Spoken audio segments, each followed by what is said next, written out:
So, welcome to another video, and this is Glenn, and in today's video we're looking at Tanzanian banknotes. And I will do a separate video, but in that video we're going to look at Tanzanian coins. So here's the actual coins down here, and there is an overlap because most of the coins below higher than 1 shilling. So this is the highest coin in 1966, 1 shilling. And then we have 10 and 20 shillings, and then we've got, the other coins. But they also used to be banknotes, but I don't have those banknotes. So today we'll just be looking at the current banknotes of Tanzania. So with this series introduced in 2010, it consists of 5 denominations, so 500, 1000, 2000, 5000 and 10,000, but the 500 shilling banknote was replaced by a coin in 2014, probably 2015 it was put in circulation, and this one actually has the same person on the actual coin. So Sheikh Abid Amani Karume, he's most likely a former president, and so you probably won't actually come across the 500 shilling banknote. Might still be there, you never know. Like in Hong Kong, they use a coin and banknote for $10. In the United States, they use a coin and banknote for $1. Whatever countries use coins and banknotes for the same denomination. Just thinking about it. It's a bit hard. Not many countries actually do use a coin and banknote. The old German currency, 5 Deutschmark, was a coin and banknote.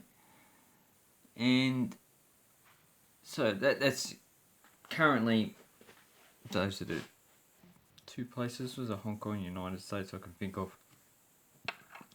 So anyway, burping. So let's have a look at the beautiful banknotes. So the first thing you'll notice is that they're actually one banknote is one colour, so the 500 is green, the 1000 is blue, the 2000 is like a reddish orange, 500,000 is purple, and the 10,000 is red.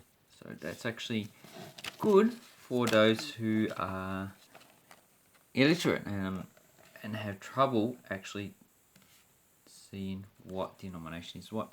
Another thing you'll notice is that they are all graded, so they are all different sizes. The smallest is 500 and the largest banknote is 10,000. But still, it's actually, the largest banknote is actually quite smaller than the Australian banknotes, and definitely smaller than Hong Kong banknotes. Hong Kong banknotes are quite big for some reason. So here we have the 500, and this one has a guy we just named before. There's lots of information about him on the internet. Also, the exchange rate is about 1,600 shilling to $1 Australian dollar, or roughly about 2,200 to $1 US dollar. It's actually been pretty stable for the last 10 years, so this currency is stable. Generally, I wouldn't buy that many African current banknotes because, like Angola, the value of their currency is just diving off a cliff. So you might buy something that had an exchange rate of, I don't know, $10. Then like 2 years later, it's probably worth $1. So really, just be careful when you're actually buying African banknotes.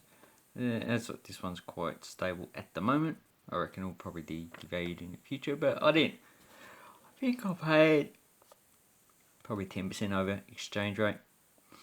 And on the back of this one, we have the Central Hall Dar es Salaam. So Dar es Salaam is the actual capital name of Tanzania, and it's also Dar es Salaam University is the main university in Tanzania in the capital, and we have students graduating.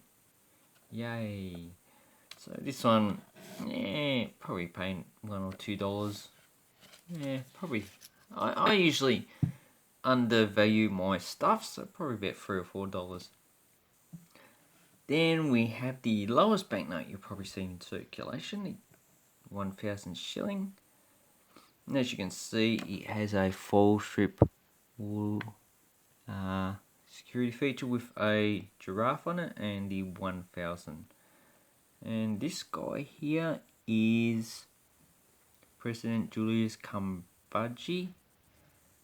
And as you can see, he's probably been in power a long time. I actually haven't looked it up.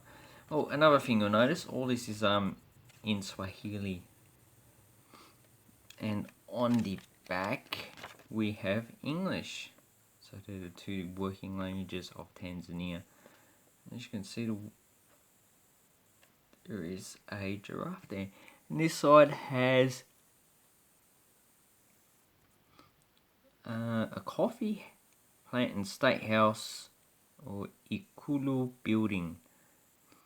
And it looks more like Islamic, probably 20th century Islamic style type of architecture, because it has like medieval European fortress feel, but also the windows, you can see it has an Islamic feel as well. So, and there's security thread. And another feature is that it has these raised impressions for the actual blind. So 500 has one line, 1,000 two line. Then we have an arrow for the 2,000, two arrows for the 5,000, and 3 arrows for the 10,000. And while we're talking about the 2,000, as you can see, the watermark is all pretty much the same person. The 2,000 has a male lion on the front, has the coat of arms, and also has this is a security feature. I'm a bit tired. I actually didn't sleep much in the last 3 days, but the numbers are actually good. And as you can see, the security thread actually gets a bit more complicated. So this is a segmented one, which is also on the other banknotes as well. And the 2,000 has looks like a medieval castle, and this is actually Ngombe Kongwe. Oh, it's an Arab fort in Tanzania. Looks like it's stone with mud on the outside, so it actually looks quite Arabic if you actually look into medieval forts of the Arabic era. And this one is probably the fresco on the roof.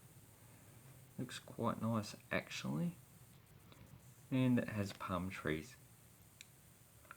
So Tanzania means Tanganyika, which is the mainland, Zan for Zanzibar, which is an island, and just to make it roll off the tongue. So Tanzania is actually a combination of two actual former lands, and I think they both have a president. One is the president, one is the vice president of the actual country. Then we have the 5,000. That's actually quite nice. I like animals on banknotes. So this one is a 2-horned rhino. Banknote has an exchange rate of about $3, and that's a black rhino. So even though it's in purple, it's made out to look a dark colour. And as you can see, they have plants as well. So in the background, but I'm not too sure what plant that is. And on the back we have diamond mining. So that I think kimberlite or something like that. So there's some diamonds. Anyway, diamond actually comes up via magmatic chambers. So you need what's essentially underground lava to solidify underground. And that's what actually brings. Does it bring diamond? Or maybe I'm a bit wrong. I don't really know much about diamonds. I should actually look it up. I'm interested in geology. And then we have the 10,000. It has a elephant. So this would be probably a plains elephant, not a forest elephant. And on the back we have the Central Bank of Tanzania. So the previous series, which I think is better, had the same buildings, and on the back of the banknote, the front of it was actually a bit different. So that is quite a nice banknote. So what would you actually be paying for this series? I think I paid $15 for this. So what? That's 6, 9. Oh, what's the exchange rate of this one? Yeah, 6, 9, 10, probably 11, 11, 12. $12 in the exchange rate, so $15 I reckon is okay. They are circulated banknotes, but you know, I'm not going to pay for a current banknote, probably lose value. This one probably paying $12 to $15 by itself. So yeah, this is just pretty much throwaway money. But it's good to actually show you what currencies they actually use in different countries. And also, you can see the 1000 doesn't have the segmented security thread, it just has the actual foil giraffe there. So that's something I just actually noticed. Maybe on the other banknotes they actually changed it. Anyway, here I'll leave the video. I hope you enjoyed this introduction to Tanzanian currency. The economy is quite simple actually, pretty much an agricultural type of system, but you know, not many places in that Tanzania is pretty touristy. So anyway, thank you very much and have an awesome coin and banknote collecting time. Thank you and goodbye.